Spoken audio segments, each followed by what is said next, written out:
आज का जो क्लास होगा, पिछले क्लास में हमने सारे उधर पिछले पार्ट को मतलब फंक्शन को, इनवर्स फंक्शन को, कंपोजिट को, बाइनरी ऑपरेशन को खत्म कर लिए थे। आज का जो क्लास होगा वह सभी के लिए महत्वपूर्ण होगा, चाहे आप 9th में हो, 10th में हो, 11th में हो या फिर 12th में हो, या फिर जो 12th के बाद किसी कंपटीशन की तैयारी करते हैं उसके लिए भी यह क्लास सभी के लिए महत्वपूर्ण होगा, क्योंकि आज ट्रिग्नोमेट्री का ही बेसिक स्टार्ट होगा। स्टार्ट बेसिक से करेंगे, उसके बाद मेरा जो एम है 12th के स्टूडेंट को पढ़ाना, तो 12th के स्टूडेंट के लिए वो फिर से इनवर्स फंक्शन बन जाएगा, लेकिन पहले अभी ट्रिग्नोमेट्री का बेसिक क्लास होगा। तो जितने भी 10th के लोग अगर पढ़ना चाहें तो वो भी इस वीडियो को देख सकते हैं।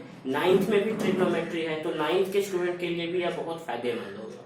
तो स्टार्ट करते हैं ट्रिग्नोमेट्री से।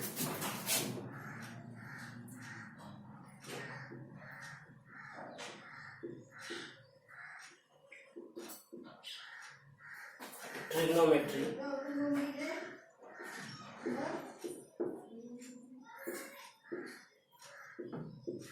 त्रिकोणमिति, आज ये ट्रिग्नोमेट्री का फर्स्ट क्लास है। यह ट्रिग्नोमेट्री का फर्स्ट क्लास है। तो ट्रिग्नोमेट्री जब हम पढ़ाना शुरू करते हैं तो बिल्कुल ही बेसिक से त्रिकोणमिति होता क्या है, जैसा इसका नाम से क्लियर है, बहुत ज्यादा बेसिक भी नहीं होगा। त्रिकोणमिति, मिति का मतलब ये एक लैटिन शब्द, ग्रीक शब्द जिसको बोलते हैं, उससे ट्रिग्नोमेट्री से बना है। ट्राइगोन, ट्राइगोन का अर्थ होता है, ट्राई का मतलब 3 होता है, मतलब सीधा सीधा यहाँ देखिए त्रि, फिर है कोण, फिर है मिति, मतलब ऐसा गणित का ऐसा भाग, यह गणित का ही एक भाग है। जैसे आपने ज्यामिति पढ़ा है, बीजगणित पढ़ा है, उसी प्रकार क्षेत्रमिति पढ़ा है। त्रिकोणमिति भी क्या है, गणित का ही एक भाग है, जिसमें क्या पढ़ते हैं, 3 कोण को मापने संबंधी बातों का अध्ययन करते हैं। क्या कहलाता है, ट्रिग्नोमेट्री कहलाता है। तो ट्रिग्नोमेट्री जो स्टार्ट होता है वो मुख्य रूप से कोण से शुरू होता है। तो सबसे पहले कोण क्या होता है, कोण, कोण इसे अंग्रेजी में क्या बोलते हैं, एंगल, कोण। तो कोण किससे मिलता है, किरण के मिलने से कोण बनता है। ये किरण क्या होता है, किरण उसको बोलते हैं जिसका एक साइड, जिसका प्रारंभिक बिंदु फिक्स हो और अंत बिंदु जो है वह फिक्स नहीं हो, उसे हम क्या बोलेंगे, किरण बोलेंगे। तो 2 किरण के बीच का जो झुकाव होता है उसे ही हम कोण बोलते हैं। मतलब ये आपका कोण है, ये एक किरण है और ये किरण है, इसके बीच का जो यह झुकाव है इसे ही हम क्या कहेंगे, कोण कहेंगे। तो इसे नाम देंगे ओ ए बी। सपोज यह आपका 3 है, ए ओ बी, मतलब क्या, 2 किरण के बीच जो झुकाव उत्पन्न होता है उसे हम कोण कहते हैं। अब कुछ लोग इसको एंगल AOB पढ़ते हैं, कुछ लोग इसको BOA पढ़ते हैं। तो जब तक आप बहुत अच्छे से नहीं पढ़े हैं तब तक आप AOB लिखिए, BOA लिखिए, कोई दिक्कत नहीं है। यह डिफरेंस बहुत लोगों को पता नहीं है कि सही में AOB होगा या एग्जैक्टली इसका BOA होगा। तो इसके लिए देखिए, जब भी कोण का मापन करते हैं, जब भी एंगल का मापन करते हैं, वह घड़ी के सुई के विपरीत दिशा में करते हैं। तो आपको पता है घड़ी ऐसे घूमता है, ऐसे घूमता है, ऐसे करके, मतलब इधर से इधर की ओर घूमता है।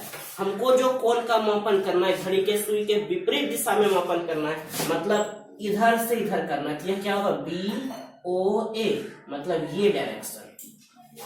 तो जो बहुत अच्छा से सही है वह आपका यह सही है, यह सही है, और यह लिखना गलत है। यह क्या हो गया, यह घड़ी के सुई के दिशा में। तो जब आप त्रिकोणमिति पढ़ते हैं अच्छे से तो फिर वहां बताया जाता है कि घड़ी के सुई के विपरीत दिशा में जो होता है वह धनात्मक कोण होता है, और घड़ी के सुई के दिशा में जो होता है उसको ऋणात्मक कोण कहते हैं। जैसे अगर ये आपका कुछ मापन है, कोण को जनरली सब लोग लिखते हैं थीटा, यह कोण कुछ भी थीटा कोण मेजरमेंट है। अगर यह थीटा है, अगर इस प्रकार का कोई कोण है, इस प्रकार का, यहाँ पर लिखा हुआ है ए ओ और फिर यहाँ पर लिखा हुआ है आपका बी, ए ओ और बी, अगर यह थीटा है, ये इस डायरेक्शन में है, तो इसे आप माइनस थीटा लिखते हैं। यह केवल लिखने का तरीका है। तरीका क्या सीखना है कि घड़ी के सुई के विपरीत दिशा में जो कोण होता है वह धनात्मक होता है और घड़ी के सुई के दिशा में जो होता है वह कोण ऋणात्मक होता है।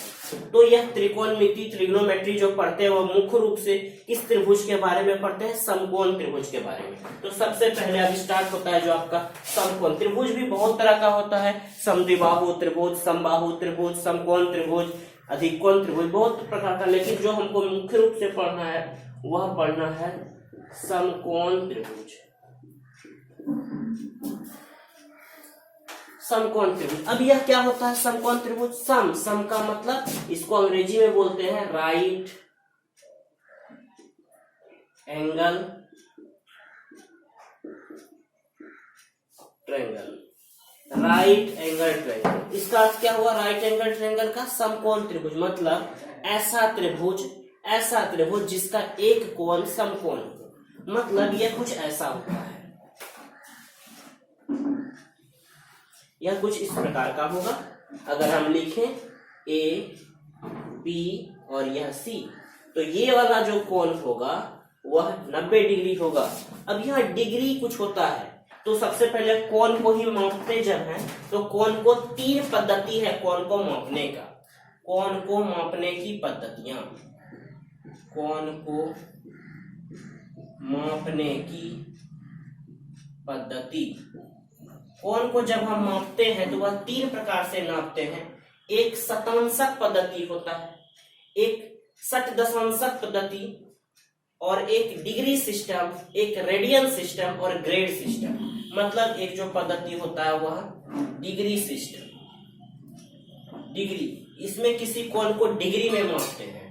दूसरा जो होता है वह होता है रेडियन सिस्टम, डिग्री, दूसरा रेडियन और तीसरा जो होता है ग्रेड सिस्टम। तो हम यहाँ पर बहुत ज्यादा डिटेल से नहीं जाएंगे, केवल आप जानिए कि कोण को 3 तरीके से मापा जाता है, एक डिग्री सिस्टम, एक रेडियन सिस्टम और एक ग्रेड सिस्टम। तो डिग्री सिस्टम को भी हम बता देंगे, रेडियन को भी बता देंगे, और यह क्या होता है इसको भी आप समझिए। यहाँ एक समकोण बराबर 90 डिग्री होता है।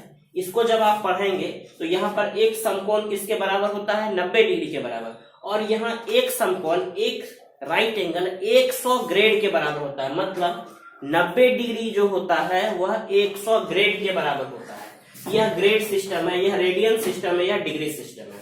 तो जब हम त्रिकोणमिति पढ़ते हैं तो यहाँ पर 90 डिग्री, इसका अर्थ हुआ यह समकोण। तो 3 पद्धति अगर है तो डिग्री सिस्टम में अगर हम पढ़ें डिग्री सिस्टम में क्या होता है कि एक समकोण को 90 बराबर भाग में बांटा गया। क्या? एक समकोण को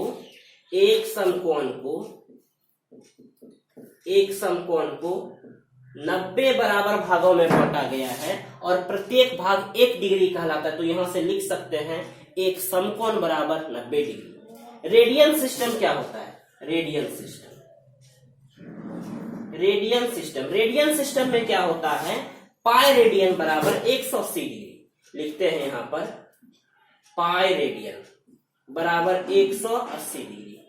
अब पाई रेडियन बराबर 180 डिग्री, यहां देखिए 90 डिग्री बराबर एक समकोण, एक राइट एंगल, यहां पर लिख रहे हैं 180 डिग्री बराबर पाई रेडियन। तो यदि हम यहां से लिखें 90 डिग्री बराबर क्या होगा? इसका आधा है तो इसका भी आधा हो जाएगा, अर्थात हम यहां पर लिख सकते हैं पाई बटे 2 रेडियन। इसे हम क्या लिख सकते हैं? पाई बटे 2 रेडियन। तो यह डिग्री सिस्टम और रेडियन सिस्टम। और ग्रेड सिस्टम जो क्या है उसको भी समझेंगे।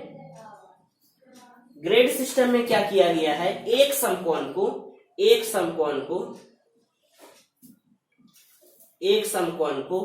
100 बराबर भागों में बांटा गया। एक समकोण को ध्यान देंगे 100 बराबर भागों में बांटा गया है। प्रत्येक भाग एक ग्रेड कहलाता है, 100 ग्रेड। मतलब 3 पद्धति है, तीनों पद्धति को आपने अच्छे से समझ लिया। इसमें और भी होता है, डिग्री के बाद मिनट होता है, मिनट के बाद सेकंड होता है। तो यहाँ हमें मिनट और सेकंड के बारे में जिक्र नहीं करना है, केवल हम यह जानना चाह रहे हैं कि एक समकोण बराबर 90 डिग्री होता है। रेडियन सिस्टम में पाई रेडियन बराबर 180 डिग्री होता है। 90 डिग्री को ही हम पाई बटे 2 रेडियन। यहाँ पर एक महत्वपूर्ण कन्वर्सन आता है, डिग्री को रेडियन में बदलने के लिए।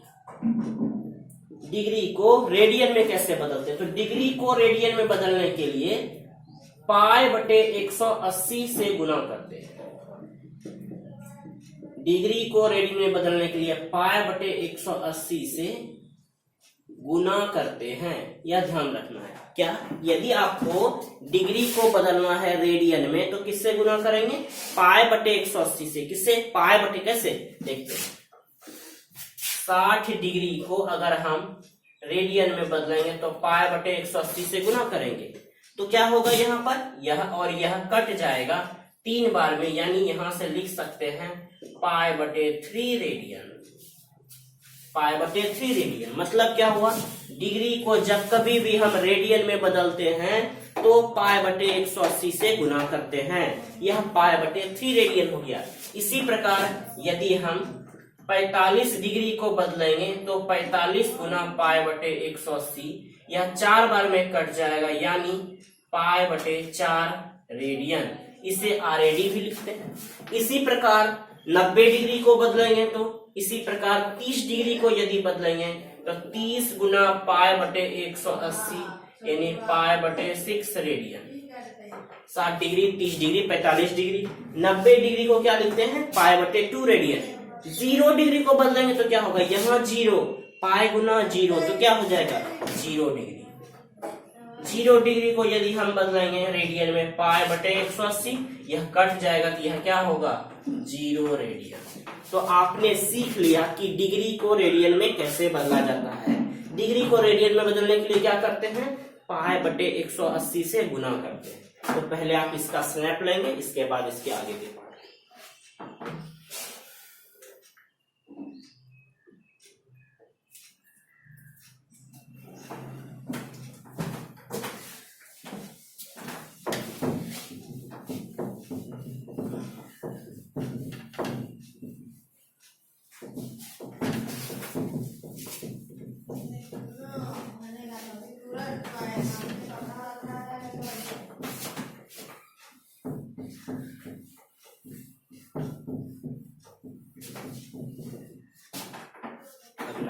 जैसे आपने डिग्री को रेडियन में बदलने के लिए सीखा कि पाई बटे 180 से गुना करते हैं, इसी प्रकार यदि रेडियन को डिग्री में बदले, रेडियन को यदि डिग्री में बदलेंगे तो 180 बटे पाई, 180 डिग्री पाई से गुना करते हैं,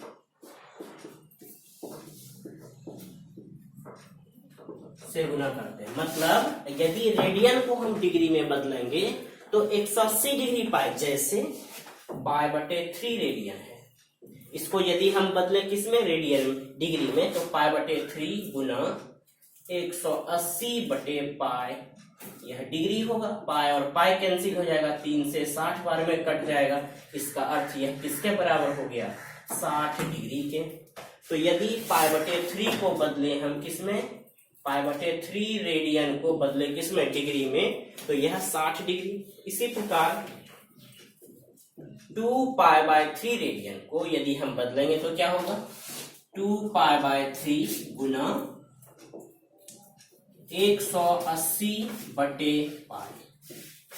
सॉल्व करने पर क्या होगा? पाई और पाई कैंसिल, 3 से यह 60 बार में कैंसिल, 60 दूना 120 डिग्री। इसी प्रकार यदि हम बदलें 5 पाई बटे 6 रेडियन तो क्या होगा? 5 पाई बटे 6 गुना 180 बटे पाई। डिग्री यहां लिख दे सकते हैं। पाई और पाई कैंसिल, 60 से या 30 बार में, तो 30 गुना 5 कितना? 150 डिग्री। तो आपको यहाँ से एक चीज सीख गए कि कैसे डिग्री को रेडियन में बदला जाता है और रेडियन को डिग्री में बदला जाता है। तो रेडियन को डिग्री में बदलने के लिए 180 डिग्री बटे पाई से और डिग्री को रेडियन में बदलने के लिए पाई बटे 180 से गुना करते हैं। इस प्रकार यह दो पद्धति हो गया।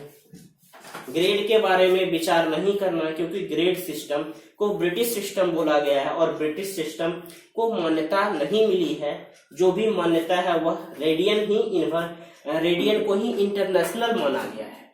तो अब हम स्टार्ट करते हैं ट्रिग्नोमेट्री से। तो ट्रिग्नोमेट्री में जैसा आप जानते हैं कि यह एक समकोण त्रिभुज है, यह एक समकोण त्रिभुज है ए बी और सी। यह कोई समकोण त्रिभुज है, ए बी सी एक समकोण त्रिभुज है। समकोण त्रिभुज में क्या होता है कि जिसका एक कोण 90 डिग्री हो। समकोण त्रिभुज उसे कहते हैं, उस त्रिभुज को कहते हैं जिसका एक कोण 90 डिग्री हो। अब आप सोचिए, यदि एक कोण 90 डिग्री होगा तो बाकी के दो कोण क्या होंगे? आप जानते हैं कि त्रिभुज के तीनों कोणों का योग 180 डिग्री होता है। अब यदि 180 डिग्री में से एक कोण 90 डिग्री हो गया तो जो होता है वह 90 डिग्री हो गया। और यदि अब 90 डिग्री में ही ये दोनों कोण होगा, इसका अर्थ यह हुआ कि यहाँ पर एंगल बी का जो मान है वह है आपका 90 डिग्री। तो शेष दो कोणों का योग अर्थात एंगल ए और एंगल सी का जो मान होगा वह 180 डिग्री माइनस 90 डिग्री, मतलब यह जो होगा 90 डिग्री होगा। अब ए और सी दोनों का माप 90 डिग्री है। अब आप एक चीज और जानते हैं क्या? न्यून कोण क्या होता है? ऐसा कोण, एक टर्म लिखते हैं न्यून कोण। न्यून कोण, इसे इंग्लिश में बोलेंगे तो क्या बोलेंगे? Acute angle. एक्यूट एंगल मतलब ऐसा कोण जिसका माप 90 डिग्री से कम हो। तो अब यदि 90 डिग्री से कम हो तो उसे हम एक्यूट एंगल बोलेंगे। तो इस त्रिभुज में कितने एक्यूट एंगल होंगे? दोनों कोण का योग है 90 डिग्री, मतलब इसका मतलब दोनों कोण तो 90 डिग्री से कम ही होगा। अर्थात यह हुआ कि ए और सी दोनों एक्यूट एंगल होंगे, दोनों न्यून कोण होंगे। तो समकोण त्रिभुज में क्या होता है? एक कोण समकोण होता है और शेष दो कोण जो होते हैं, शेष दो कोण न्यून कोण होते हैं। तो समकोण त्रिभुज के बारे में आप अच्छे से सीख गए। समकोण त्रिभुज में पाइथागोरस एक मैथमेटिशियन थे। उन्होंने इसकी तीनों भुजाओं में एक संबंध स्थापित किया। क्या संबंध? इसकी एक भुजा ए बी है, दूसरी भुजा बी सी है और तीसरी भुजा ए सी है। तो इन्होंने क्या संबंध बताया कि बड़ी वाली भुजा जो है वह ए सी है, तो इसका जो वर्ग होगा ए सी का स्क्वायर शेष दो भुजा के, बड़ी वाली भुजा का वर्ग शेष दो भुजा के वर्गों के योग के बराबर होगा। अर्थात ए सी बराबर स्क्वायर बराबर A B square plus B C square. तो ये है क्या? इसको हम पाइथागोरस थ्योरम बोलते हैं। पाइथागोरस थ्योरम,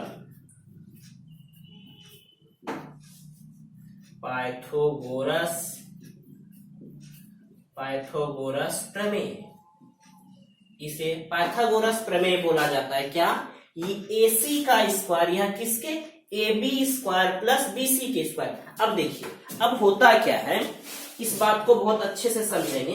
पहले आप यहां तक स्नैप लेंगे, इसके बाद आगे के बात को समझाएंगे।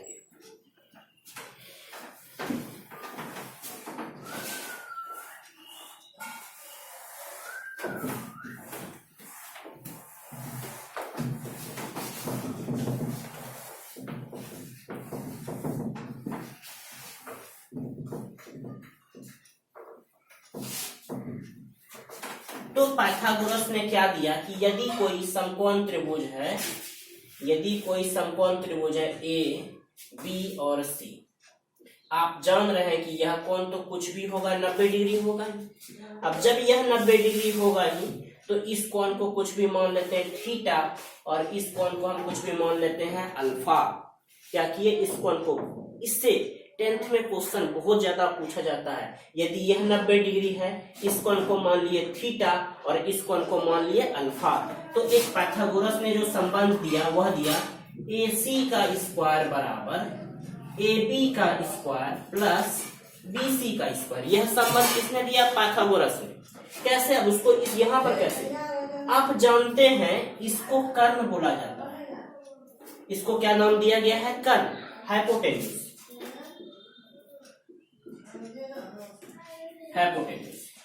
और परपेंडिकुलर, आधार और लंब, ये दोनों बदलते रहता है। बदलते क्यों रहता है? यदि हम इस कोण के बारे में विचार करें, इस कोण के बारे में, यदि थीटा के बारे में विचार करें, तो इसके लिए इसका आधार BC होगा। थीटा के लिए, कोण थीटा के लिए, थीटा के लिए बहुत इंपॉर्टेंट बात है। थीटा के लिए लंब AB होगा। थीटा के लिए लंब, परपेंडिकुलर लंब, जिसे अंग्रेजी में परपेंडिकुलर बोलते हैं, यह क्या होगा? AB होगा। और आधार BC होगा। आधार BC होगा। किसके लिए? इसके लिए, इस एंगल के लिए लंब AB होगा और आधार BC होगा। आधार को बेस कहते हैं। ठीक इसी, तो यहाँ पर इसका मतलब हुआ कि यह आपका P हो गया और इसको B बोलते हैं। P का अर्थ परपेंडिकुलर, B का अर्थ बेस, और इसको शॉर्ट में H लिखते हैं। तो एक फॉर्मूला बन गया H square is equals to P square plus B square. और यदि केवल हमें H निकालना है, यह P square plus B square का अंडर रूट होगा। यहां से हम बारी बारी से तीनों निकाल सकते हैं। यदि केवल हमें P स्क्वायर निकालना है तो यह H square minus B square, और केवल P निकालना है तो H square minus B square का अंडर रूट। ठीक इसी प्रकार यदि B स्क्वायर निकालेंगे तो H square minus P square, और केवल B निकालेंगे तो यह होगा under root H square minus P square. तो किसके लिए अभी हम सारा बात कर रहे हैं? यदि यह थीटा है, यह C है, तो इसके लिए यह लंब होगा और यह आधार होगा। अब यदि हम अल्फा के बारे में विचार करें तो क्या होगा? अल्फा के लिए कोण, अल्फा के लिए, अल्फा के लिए, अल्फा कहाँ है? यहाँ है। इस अल्फा के लिए, इस अल्फा के लिए परपेंडिकुलर, इसके सामने वाली अल्फा के लिए परपेंडिकुलर लंब क्या होगा? इसके लिए लंब BC होगा। परपेंडिकुलर BC, इस कोण के लिए लंब BC और आधार, इसके लिए आधार AB होगा। AB होगा। मतलब यदि आप इस कोण के बारे में केवल सोच रहे हैं, ये कोण अल्फा है, तो इसके लिए यह वाली भुजा लंब, यह P, और इसके लिए यह B होगा, और H तो जैसे है वैसा ही होगा। तो इस टाइप का अगर कोई क्वेश्चन आप बनाते हैं तो आपका आसानी से बनेगा। तो कैसे? इसके लिए एक क्वेश्चन करेंगे। यदि यह अल्फा है तो इसके लिए यह परपेंडिकुलर, और यदि यह थीटा है तो इसके लिए यह परपेंडिकुलर। तो उम्मीद करते हैं कि यहाँ तक आपको समझ में आ गया होगा। इसके लिए दोनों के लिए यही संबंध फॉलो होता है। तो यहाँ तक लिखेंगे पहले, इसके बाद अगला पार्ट। यहाँ तक अभी आपने समकोण त्रिभुज के बारे में सीखा कि समकोण त्रिभुज के लंब, कर्ण और आधार में क्या संबंध होता है। तो यहाँ से देख सकते हैं कर्ण स्क्वायर बराबर लंब स्क्वायर जोड़ आधार स्क्वायर, या बारी बारी से अगर लंब निकालेंगे तो यह फॉर्मूला और आधार निकालेंगे तो यह फॉर्मूला।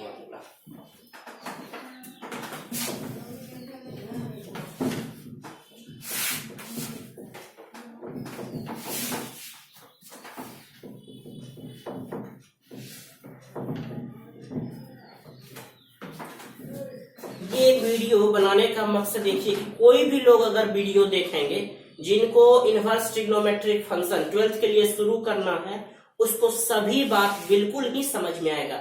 हम दो क्लास में 11th 8 9 10th 11th के हम पूरी ट्रिग्नोमेट्री को खत्म करेंगे और फिर से अगले क्लास में हम इनवर्स ट्रिग्नोमेट्रिक फंक्शन जो 12th के लिए इंपॉर्टेंट है वो शुरू करेंगे। तो ट्रिग्नोमेट्री के जो जनक हैं वो आर्यभट्ट को कहा जाता है।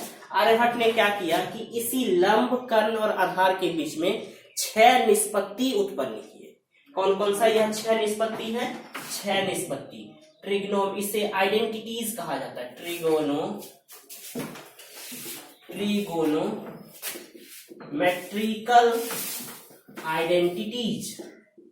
ट्रिग्नोमेट्रिकल आइडेंटिटीज इसको त्रिकोणमितीय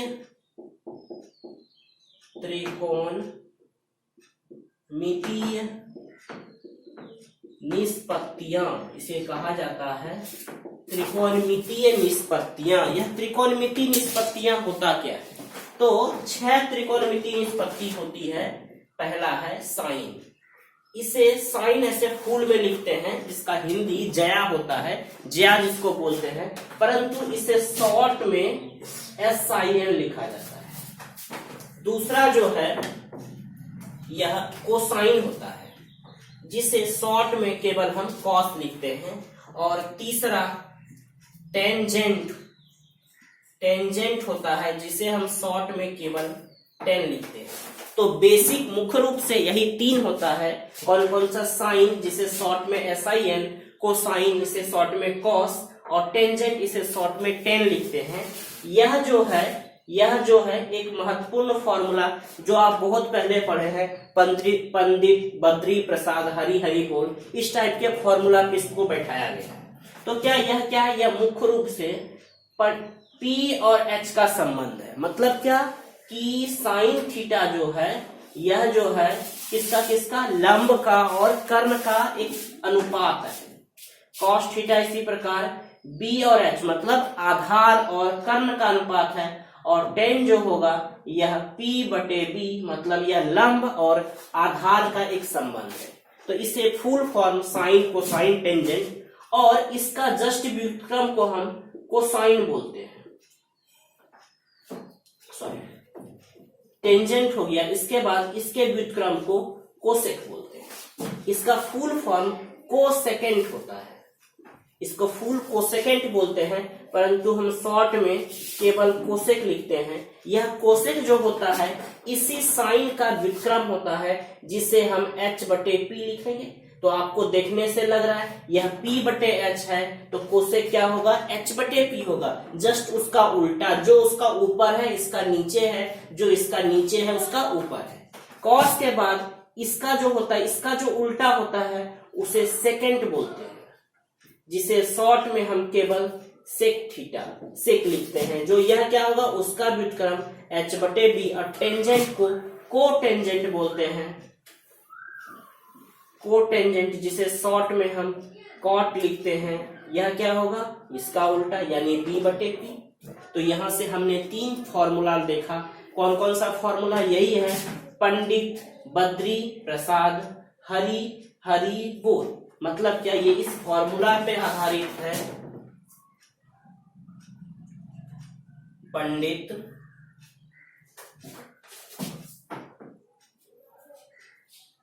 बद्री प्रसाद हरि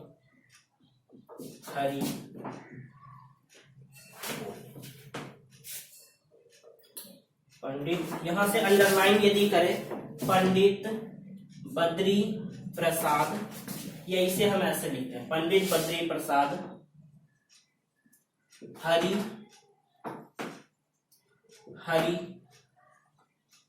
बोल। इसका अर्थ यह हुआ पंडित बद्री प्रसाद हरि बोल। और एक चीज और लिखते हैं सोना चांदी तौल, सोना चांदी तौल। इसका अर्थ क्या हुआ? एस का अर्थ हो गया क्या? साइन। एस का अर्थ हो गया साइन, साइन का फॉर्मूला P/H। सी का मतलब कॉस, कॉस का फॉर्मूला यहाँ B/H। टी का मतलब टेन, टेन का अर्थ हो गया क्या?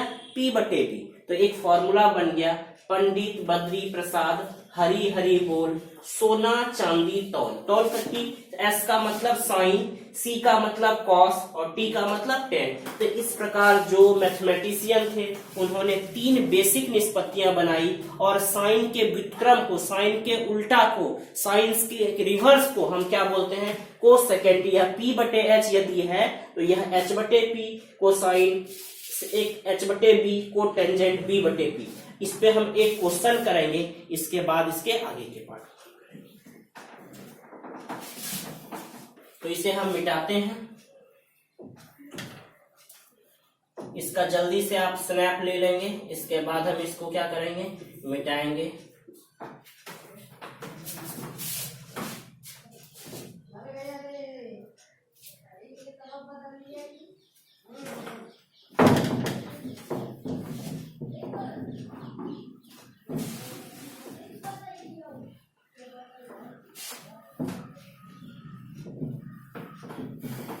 इसके बाद क्या है, एक क्वेश्चन आपको दे रहे हैं, एक दिया गया है इस प्रकार का एक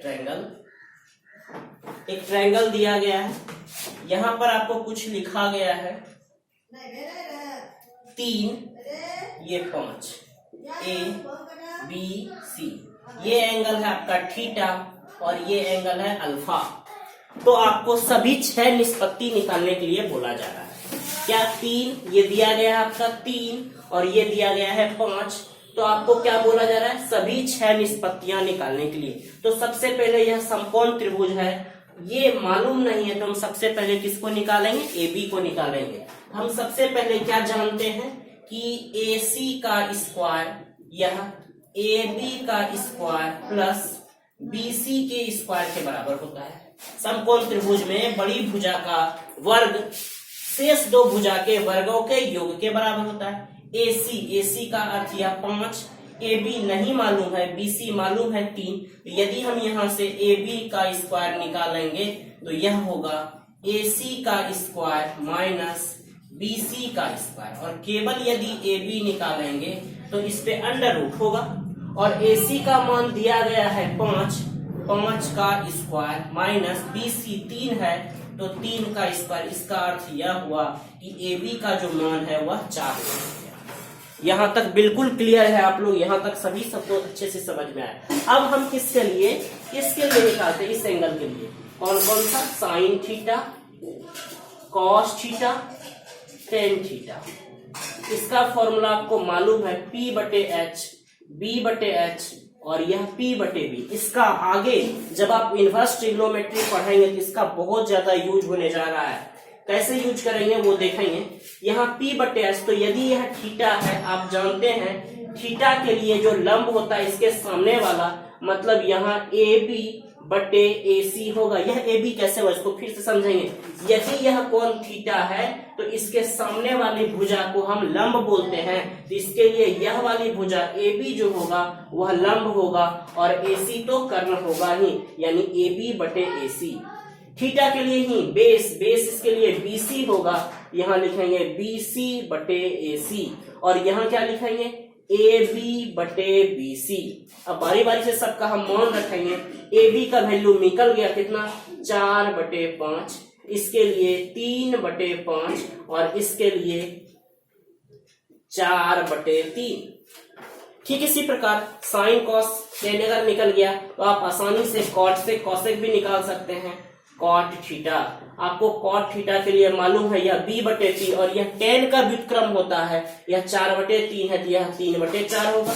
इसके बाद सेक थीटा, यह कोसिक H बटे B, यह कॉस का व्युत्क्रम होता है, H का वैल्यू 5, B का वैल्यू 3 और लास्ट जो है यह कोसेक थीटा, यह H बटे P होता है जिसे हम 5 बटे 4। क्या व्युत्क्रम, ये इसका और ये इसका व्युत्क्रम। ठीक इसी प्रकार ये थीटा के लिए निकाले। अब यदि हम अल्फा के बारे में विचार करेंगे, साइन अल्फा, तो इसके लिए भी फॉर्मूला P बटे H। यहाँ अल्फा हो, थीटा हो, बीटा हो, लैम्डा हो, सभी के लिए फॉर्मूला P बटे H ही होगा। परंतु यहाँ इस एंगल के लिए हम सोचेंगे, इस कोण के लिए इस अल्फा के लिए यह वाली भुजा लंब होगी। इसका अर्थ यहाँ जो फॉर्मूला होगा वह BC बटे AC होगा। ठीक इसी प्रकार cos अल्फा के लिए B बटे H, इस अल्फा के लिए ध्यान से सुनेंगे, इस अल्फा के लिए यह भुजा लंब और यह इसके लिए आधार होगा, मतलब यहां लिखेंगे AB बटे AC और फिर tan अल्फा के लिए आप जानते हैं क्या होगा, BC बटे AB। इस प्रकार हम आप लिख सकते हैं यह BC इसके लिए कितना है, 3 है, वैल्यू सेम ही रहेगा, 3 बटे 5। यहाँ क्या होगा 4 बटे 5, यहाँ क्या होगा 3 बटे 4। अब व्युत्क्रम आपको मालूम ही है, तो कॉट अल्फा यदि हम निकालेंगे तो B बटे P है, इसका व्युत्क्रम 4 बटे 3 हो गया। कॉट के बाद सेक अल्फा, यह क्या होगा, यह कॉस का उल्टा, मतलब 5 बटे 4, और अगला फिर कोसेक अल्फा, यह इसका व्युत्क्रम, तो यह 5 बटे 3। इस प्रकार इस क्वेश्चन को हम बना सकते हैं। इसके बाद आप इसका स्नैप लेंगे, इसके बाद फिर इसके आगे के पार्ट।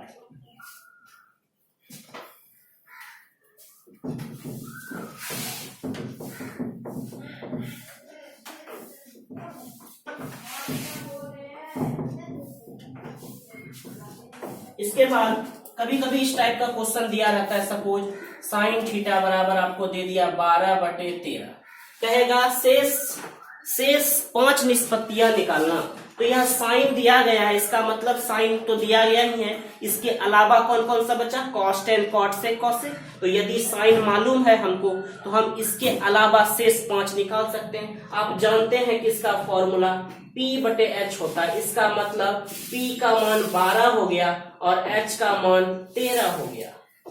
P का मान 12 और H का मान 13। जब आप पाइथागोरस थ्योरम निकालेंगे तो B का मान 5 निकल जाएगा। इसका मतलब यह हुआ कि यदि P, B और H आपको मालूम है तो शेष कितनी भी निष्पत्ति, 5 निष्पत्ति आप आसानी से निकाल सकते हैं। इसके बाद कुछ एक फॉर्मूला है जिस फॉर्मूला का बहुत ज्यादा यूज होता है, जो महत्वपूर्ण फॉर्मूला है वह क्या है, आप क्या देखें कि साइन के व्युत्क्रम को हम कोसेक बोलते हैं, साइन के व्युत्क्रम को कोसेक बोलते हैं, मतलब साइन का फॉर्मूला P बटे H है तो कोसेक का फॉर्मूला H बाई P है। तो एक फॉर्मूला बना यहाँ से, साइन थीटा गुना कोसेक थीटा, इसका मान 1 होता है। मतलब क्या, आप देखेंगे साइन का फॉर्मूला P बटे H और इसका H बटे P, यह कट जाएगा तो 1 तो होगा ही। तो एक फॉर्मूला आपके पास आ गया क्या, कि sine theta is equals to into cosec theta is equal to 1। अब यदि इस दोनों का गुणनफल 1 है तो अगर साइन मालूम है तो आप कोसेक निकाल सकते हैं, और कोसेक यदि मालूम है तो साइन निकाल सकते हैं। आप यहां से यह भी लिख सकते हैं, sine theta is equal to 1 by cosec theta, और cosec theta is equal to 1 by sine theta, पहला फॉर्मूला। इसके बाद क्या आप और देखे थे इसी प्रकार में दो, क्या कॉस का उल्टा सेक था, तो यहां से हम लिखेंगे दूसरा में कॉस थीटा गुना sec theta is equals to 1। तो यहां से यदि हम कॉस निकालेंगे, कॉस थीटा निकालेंगे तो यह 1 बटे सेक थीटा, और यदि हम सेक थीटा निकालेंगे तो यह 1 बटे कॉस थीटा होगा। ठीक इसी प्रकार एक और आप देखे थे, कौन सा, कॉट थीटा गुना टेन थीटा बराबर 1। तो यदि हम कॉट थीटा निकालेंगे तो यह 1 बटे टेन थीटा, और यदि हम टेन थीटा निकालेंगे तो यह 1 बटे कॉट थीटा होगा। तो इस प्रकार यह जो 3 बेसिक फॉर्मूला है हमने उसको कवर कर लिया। क्या, इसको याद रखना, ये फर्स्ट एक तरह का फॉर्मूला था। इसके अलावा जो फॉर्मूला है ये कैसे, आप सबका बहुत बेसिक है, आप जानते हैं P बटे H गुना H बटे P, कट जाएगा सारा तो 1 ही होगा। उसी प्रकार यहाँ B बटे H गुना H बटे B, कट जाएगा तो 1 ही होगा। इसी प्रकार P बटे B गुना B बटे P, कट जाएगा तो 1 ही होगा। इस प्रकार तो इसका यहाँ पर केवल उपयोग हम सीखेंगे। तो यह 3 फॉर्मूला, इसके अलावा जो फॉर्मूला है वह इस प्रकार का है, sign square theta plus cos square theta बराबर 1 होता है। ध्यान देंगे, sign square theta plus cos square theta बराबर 1 होता है। तो यह फॉर्मूला से भी हम 2 और फॉर्मूला निकालेंगे। यदि हमें केवल साइन स्क्वायर निकालना हो तो हम लिख सकते हैं 1 माइनस कॉस स्क्वायर थीटा। क्या यहाँ प्लस है, बराबर के उस साइड जाता है तो आप रैखिक समीकरण का नियम जानते हैं, यहाँ प्लस है, यदि यह उस साइड जाएगा तो माइनस होगा। तो यदि हम यहाँ से केवल साइन थीटा निकालेंगे तो यह अंडर रूट आ जाएगा 1 माइनस कॉस स्क्वायर थीटा। ठीक इसी प्रकार यदि हम कॉस स्क्वायर थीटा निकालेंगे तो 1 माइनस साइन स्क्वायर थीटा, और अगर केवल हम कॉस थीटा निकालेंगे under root 1 minus sine square theta.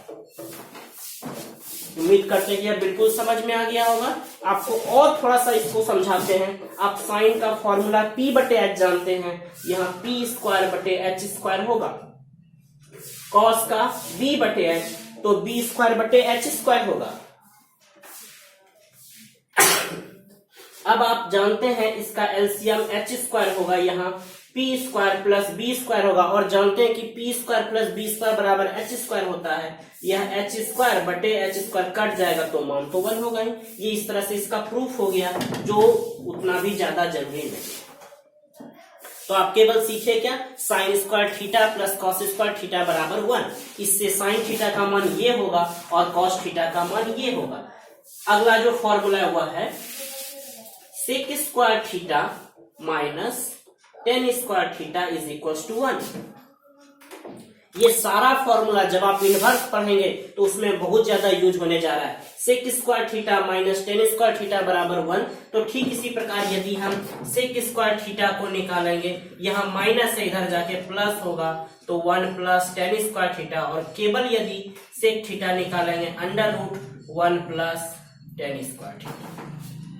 ठीक इसी प्रकार अगला यदि टेन स्क्वायर थीटा निकालेंगे, टेन स्क्वायर थीटा इसको उधर भेजते इसको उधर लाएंगे, यह होगा सेक स्क्वायर थीटा माइनस 1, और केवल टेन थीटा निकालेंगे तो under root sec square theta minus 1। इस प्रकार यह दो फॉर्मूला फिर बन गया। ठीक इसी प्रकार एक और होता है cosec square theta minus cot square theta is equal to 1।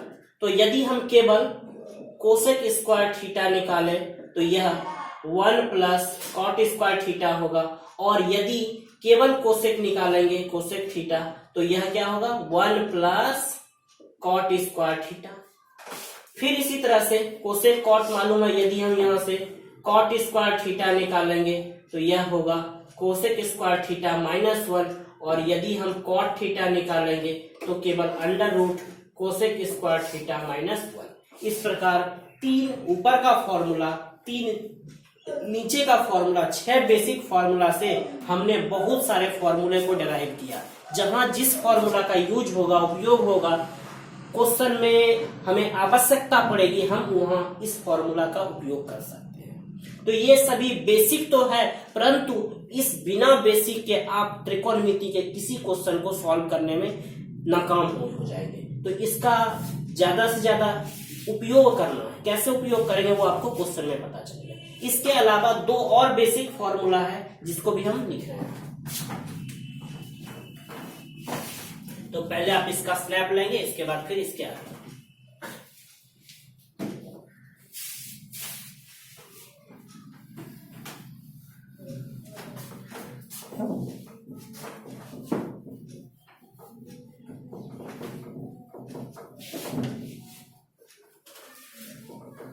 इसके अलावा टेन और कॉट का कुछ फॉर्मूला आता है।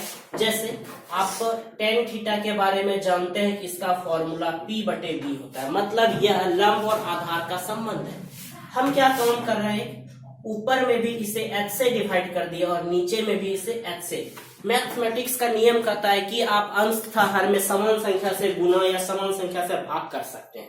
तो हमने यहाँ h से इसको भाग दे दिया और इसको भी h से। अब आप देख रहे हैं यह b P बटे h है, यह लंब और कर्ण का संबंध है, तो इसे हम साइन कह सकते हैं। इसका मतलब यह हुआ कि यह साइन थीटा हो गया और यह कॉस हो गया, तो हम यहाँ से इसे कॉस लिख सकते हैं। मतलब क्या, एक नया फॉर्मूला बन गया, क्या, tan theta is equal to sine theta बटे कॉस थीटा। अब आप एक चीज और जानते हैं कि टेन के व्युत्क्रम, टेन के उल्टा को, टेन के प्रतिलोम को हम कॉट बोलते हैं। तो यदि यह साइन बटे कॉस है, तो यदि हम कॉट थीटा निकाले तो आप इजिली कह सकते हैं कि कॉस थीटा बटे क्या होगा, साइन थीटा। तो यह दो फॉर्मूला और आपको मिल गया। तो यहां तक आप पहले इसको कवर कर लेंगे आज का टॉपिक। इसके बाद छोटा सा टॉपिक है, केवल ट्रिग्नोमेट्री का चार्ट बनाएंगे और उस चार्ट को बनाने के बाद आज का क्लास यहीं खत्म करेंगे। तो इसके बाद अगला टॉपिक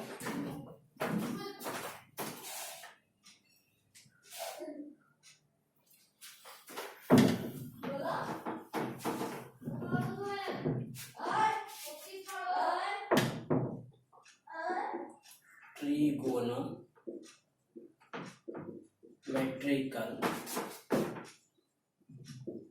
चार्ट। त्रिकोणमितीय तालिका, इसका पूरे मैथ्स में बहुत ज्यादा उपयोग है। चाहे आप कोई भी एग्जाम की तैयारी कर रहे हैं, जनरल कंपटीशन हो, बैंकिंग हो, एसएससी हो, इसके बिना सभी क्षेत्र अधूरा रहता है और इससे बहुत ज्यादा क्वेश्चन लगभग इसी से पूछा जाता है, त्रिकोणमितीय चार्ट से। तो हम बारी बारी से चार्ट कैसे बनाते हैं, कैसे इसको याद रखते हैं, हम सभी बताएंगे। तो आपको जो याद रखना है वो किसका किसका बनाना है, 0 डिग्री का, 0 डिग्री का। 0 डिग्री को यदि रेडियन में भी बदलेंगे तो 0 होगा। इसके बाद 30 डिग्री का, और यहां से अच्छा इसको समझाने के पहले आपको हम एक चीज समझाना चाह रहे हैं जो बहुत ज्यादा जरूरी है, वो है यदि किसी संख्या को शून्य से भाग देते हैं, यह इन्फिनिटी होता है, यानी यह अपरिभाषित होता है। कुछ लोगों को इसमें प्रॉब्लम होती है। और यदि ऊपर में शून्य है और इसको यदि किसी संख्या से भाग देंगे तो शून्य होगा। ध्यान देंगे, यदि कभी भी नीचे 0 हो जाए तो वह इन्फिनिटी या अपरिभाषित होता है। कभी भी नीचे 0 हो जाए, याद रखेंगे, नीचे 0 मतलब कभी भी हर यदि 0 हो जाए तो वह अपरिभाषित होता है, और यदि अंश 0 हो जाए तो उसका मान 0 ही होता है। ये बहुत इंपॉर्टेंट है, आप इसको लिख लेंगे। तो मान जो निकालना है वो किसका किसका निकालना है, 0 डिग्री, 30 डिग्री, 45 डिग्री, 60 डिग्री, इसके बाद 90 डिग्री। कुछ लोगों को यहीं तक सिखाया जाता है, परंतु आज हम आपको इसके आगे के भी मान को निकालने के लिए बताएंगे। कौन कौन सा, 0 degree, 30 degree, 45 degree, 60 degree, 90 degree. इसके बाद जो वो निकालना है वह है 120 डिग्री, 135 डिग्री, 150 डिग्री और 180 डिग्री। ये सारा चीज है, 0, 30, 45। अब आपको हम अभी डिग्री को रेडियन में बदलने के लिए और रेडियन को डिग्री में बदलने के लिए बताए थे। ये डिग्री है, इसे रेडियन में बदलने के लिए पाई बटे 180 से गुना करते हैं, यह 0 ही रहेगा और यह आपका पाई बटे 6 हो जाएगा। ठीक इसी प्रकार यह आपका पाई बटे 4 होगा, यह आपका पाई बटे 3 होगा, यह आपका पाई बटे 2 होगा, यह आपका 2 पाई बाय 3 होगा, यह 3 पाई बाय 4 होगा, यह 5 पाई बाय 6 होगा और यह आपका पाई होगा। इस प्रकार अगर आपको डायरेक्टली 30 डिग्री ना बोल के आपको बोला जाए, 30 डिग्री ना बोल के आपको बोला जाए कि साइन पाई बाय 6 का मान क्या होगा, कॉस पाई बाय 4 का मान क्या होगा, tan पाई बाय 3 का मान क्या होगा और tan पाई बटे 2 का वैल्यू क्या होगा। मतलब क्या हुआ कि यदि कोई भी मानो साइन हो, कॉस हो, टेन हो, कॉट हो, सेक हो, कॉसेक हो, और यदि डिग्री ना देके रेडियन में भी दिया रहेगा तो आप उसमें बेहिचक उसका जवाब दे सकते हैं। तो कैसे, देखिए, सबसे पहले साइन, इसके बाद लिखते हैं कॉस, इसके बाद लिखते हैं टेन। तो सबसे पहले जो बेसिक है वो यही 3 है। यदि आपको इस तीनों का मान याद है, इस तीनों का मान याद है तो बाकी आगे नीचे के 3 को निकालने में कोई परेशानी ना होगी। तो इसको कैसे याद रखना है, तो सबसे पहले आपको जो याद रखना है वह केवल साइन का याद रखना है, बाकी सारा अपने आप होता जाता है।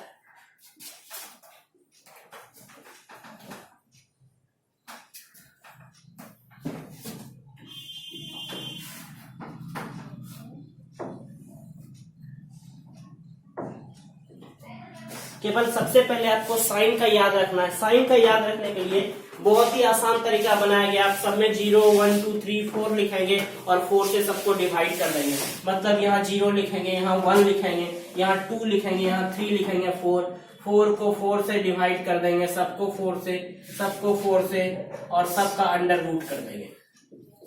सबका अंडर रूट। अब आप ये मत पूछिए कि ये ऐसा क्यों किया गया है। इसके मान को जब प्रैक्टिकली निकाला गया तो इस तरह का वैल्यू आया, और उसको सुविधा के लिए, आपको समझने में आसानी हो, जिसके लिए ऐसा काम किया गया। तो जब आप इसे हल करेंगे तो 0/4 जीरो होगा, इसका मतलब यह 0। 1 का वर्गमूल 1, 4 का वर्गमूल 2 निकलेगा, मतलब इसे हम 1/2 कहेंगे। यहाँ 2/4 है तो यहाँ 1/√2 होगा। यहाँ √3/4 है तो 3 का वर्गमूल 3, 4 का वर्गमूल 2, यहाँ ऊपर नीचे कट जाएगा, इसका मतलब 1 हो गया।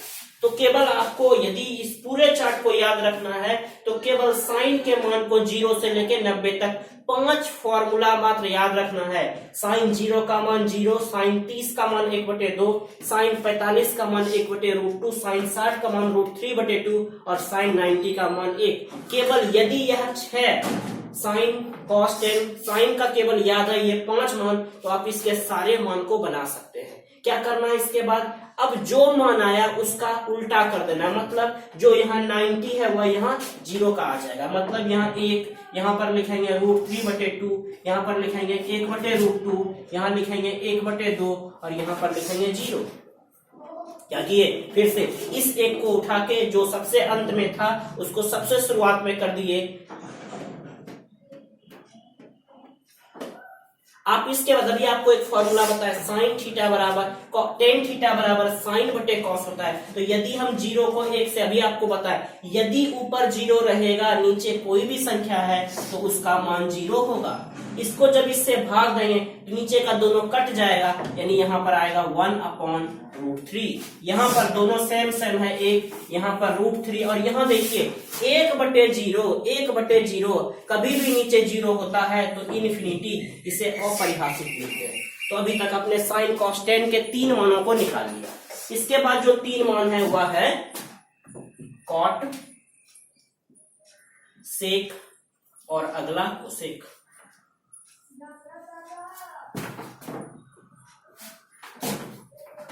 अगला जो 3 मान है वह है कॉट, सेक और कोसेक।